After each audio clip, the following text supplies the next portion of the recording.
Hello roasters. I'm going to start by walking you through how to create a product in RoasterTools.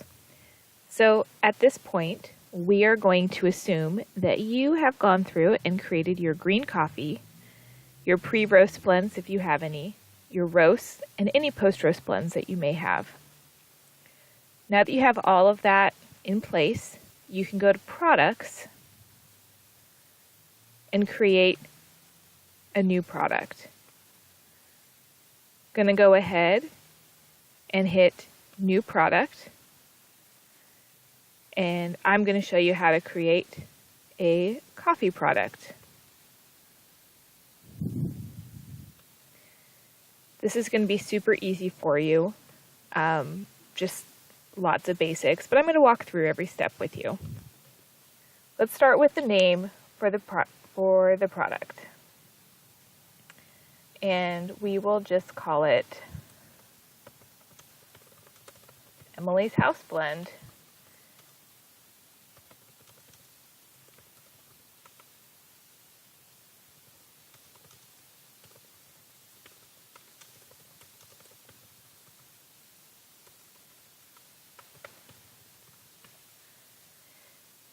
So now that I've got a little description in there, I'm going to go ahead and look for the roast that I'm looking for.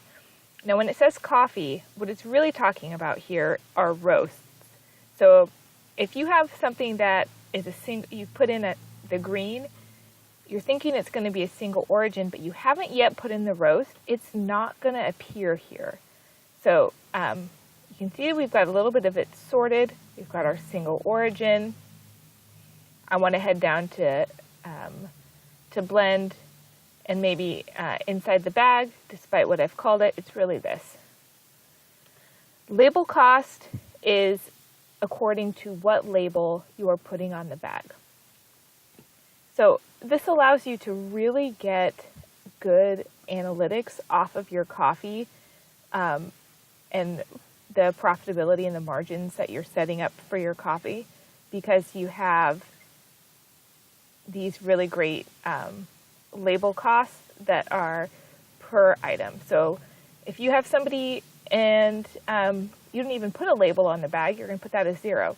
You might have somebody who has really expensive labeling on their bag. That would have a different label cost. If you are using bags that are screen printed and or some process that they don't have any label on them, you can put that as 0. Okay, so this is what's going onto the bag. I'm just going to assume we're going to say it's 50 cents. I'm going to check that it's active. Products, I'm going to add this under my blend product group. And here I can choose to have this product available on the portal or make this product exclusive. Let's say that I do this only for one cafe. I can go ahead and make this product exclusive. And then I can choose who it is exclusive for. So it is exclusive for a grocery store. Pricing and variants. Now, this pricing should be your base pricing. It should be the highest price that you are going to sell this coffee for. That's your base price. From there, you're going to be able to add in all sorts of discounting, but you can't add in additional cost for the coffee. So if you sell this coffee to somebody for $10 a pound, but you have a contract with other customers who may get equipment or some sort of additional service, and they pay $13 a pound. That 13 is actually, that's the highest price that you are selling it for. That's actually going to be your base price. So you want this to be your highest price that you're going to sell this coffee for. And from there, you're going to have everything set through a series of discounts to bring the price down to match with the pricing for various customers. So I'm going to just say that wholesale price is $50. If you have a SKU that goes with this, an accounting SKU, you're going to put that in here. So if you have it, if you have already gotten things set up in QuickBooks and you have an accounting SKU that this needs to correlate with, you can put that in right there.